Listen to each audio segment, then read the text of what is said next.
let's start to talk about more, a general idea of, of what we should be thinking about, whether we're competitors or whether we're hobbyists.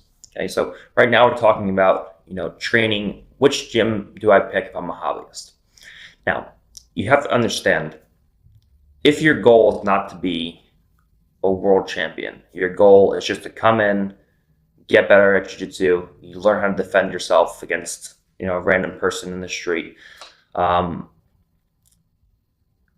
doesn't really matter which academy you train at. You have to understand that it's very easy to defend yourself against someone who doesn't know any jiu-jitsu. So if you're looking at this just for self-defense or just, just something to get your mind off of your regular life, it doesn't make a difference. All right. Many people that I know pick gyms based on where their friends train. You have, a couple of guys, they have families, and they just want to come in to decompress. They all come in, they train, and what they're really there for is not even the training so much, but just to talk and hang out after class. Okay, it's the camaraderie of the gym is a big thing, especially when talking about families coming in and training together and things like that.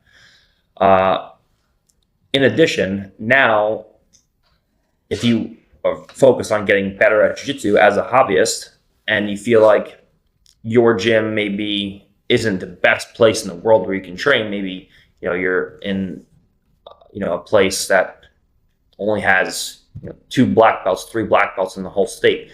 The jiu-jitsu is not very big, but you want to get better at jiu-jitsu as a hobbyist.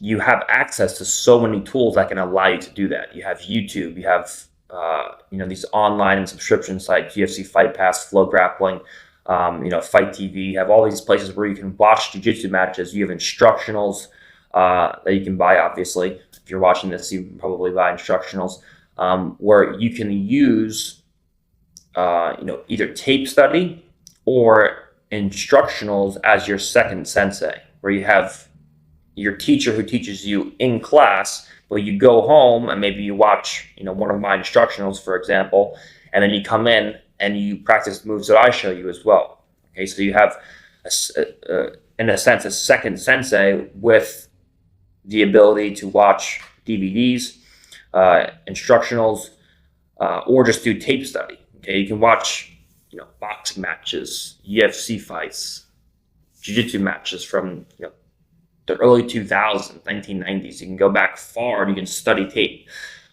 So you don't have to necessarily train at the best academy in the world in order to be, a guy who's relatively good.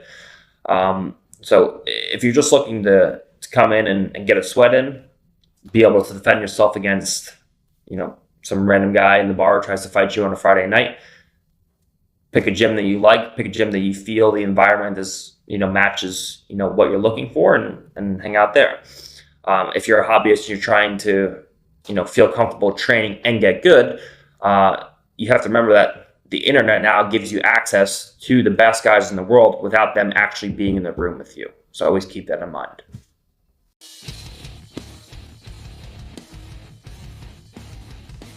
All right, so now let's talk about choosing academies if you are a competitor. Now you have to understand something.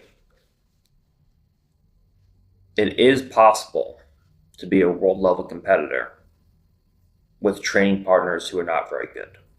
Okay, Hodger did it. Hodger moved to London. He opened up a school and he was training with white and blue belts for a large portion of his career and still managed to be the greatest of all time. Okay, it's because of the way that he trained. Okay, number one, he started teaching more. When you teach more, it makes you much better at actual jiu-jitsu. Okay, it makes everything much easier because you understand more what you're doing. Number two, he had to start handicapping himself because if he just goes in and crushes blue belts and white belts every single day, it's going to be easy, and it's not going to be a challenge. It's not going to make you any better. Okay, so you have to start handicapping yourself, which allowed him to make himself, much better at escapes by putting himself in bad spots, and submissions, by saying, okay, I'm only going to attack a left hand kimura this time, or a right side armbar this time, for example.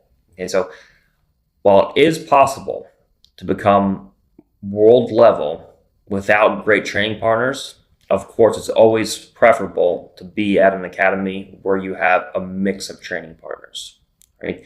You always want to have, okay, and obviously, some of you have a financial situation where you can't just, or, have families where you can't just pick up, all of your stuff, leave your life and move to a different part of the state, a different part of the country, or, a different part of the world.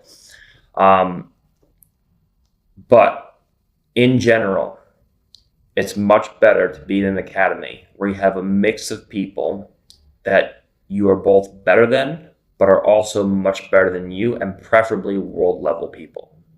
Okay.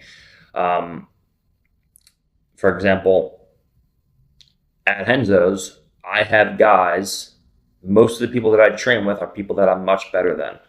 But I also have guys that can push me, as hard as anybody in the world can.